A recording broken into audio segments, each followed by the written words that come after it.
Em Gênesis, no capítulo 12, versículo 1, diz: Ora, o Senhor disse a Abrão: Sai-te da tua terra e da tua parentela e da casa de teu pai para a terra que eu te mostrarei. E far-te-ei uma grande nação e abençoar-te-ei, e engrandecerei o teu nome, e tu serás uma bênção. E abençoarei os que te abençoarem, e amaldiçoarei os que te amaldiçoarem, e em ti serão benditas todas as famílias da terra. Assim partiu Abrão, como o Senhor lhe tinha dito, e foi Ló com ele. E era Abrão da idade de 75 anos quando saiu de Harã. Abraão, ele foi chamado de o pai da fé.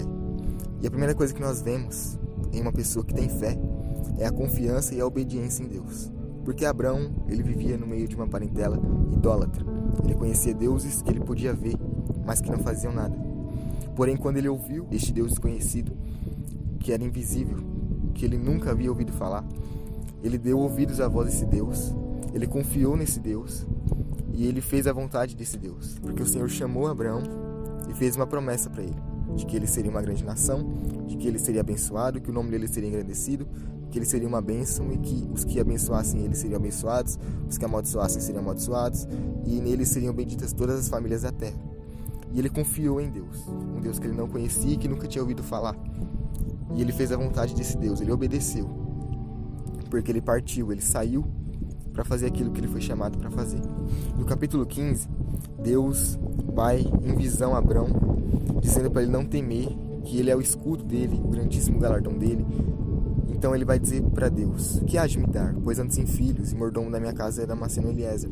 E Abrão disse mais para Deus: eis que me não tens dado semente, eis que nascido na minha casa será meu herdeiro. E veio a palavra do Senhor a ele, dizendo: este não será o teu herdeiro, mas aquele que de ti será gerado, este será o teu herdeiro.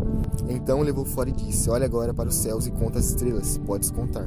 E disse-lhe: assim será a tua semente. E creu ele no Senhor, e foi-lhe imputado isto por justiça.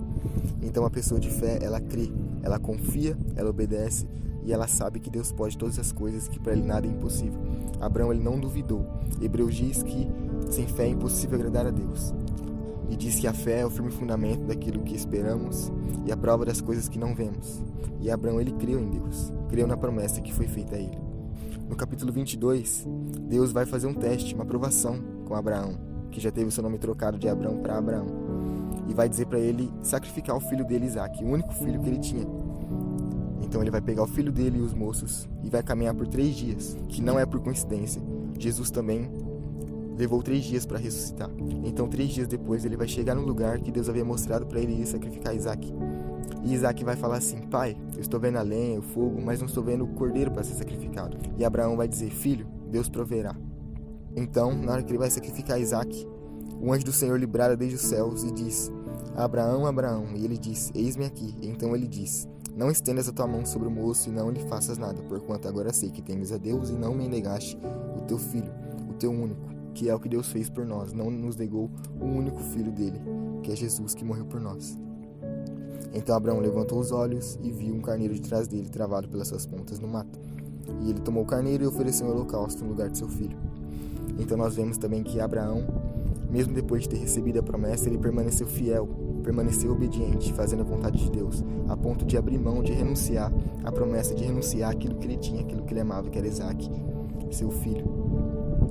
E Jesus disse: aquele que não nega a si mesmo, aquele que ama o pai ou a mãe, ou filho ou a filha, mais do que a mim, não é digno de mim.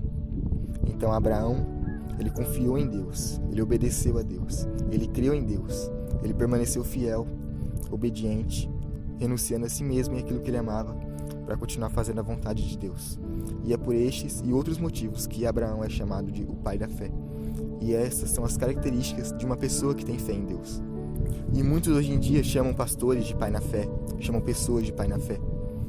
E na Bíblia nós vemos Paulo chamando Timóteo de filho na fé, porque Timóteo, o ministério dele, cresceu com base no de Paulo. Ele aprendeu com Paulo. Paulo foi seu instrutor, foi seu professor, foi conselheiro, amigo, estavam próximos um do outro, tinham um carinho imenso um pelo outro. E Paulo ensinou o que Timóteo aprendeu. Paulo instruiu Timóteo no ministério dele, a ponto de ele chamar Timóteo de filho na fé.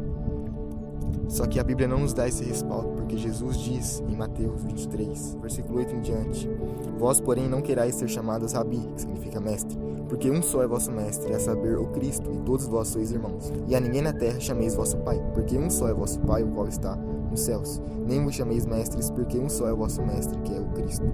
Então muitos chamam pastores e homens e pessoas de pai na fé, por conta de essa pessoa também ter ajudado a chegar até Cristo. Mas muitos idolatram, muitos confiam mais no homem do que em Deus.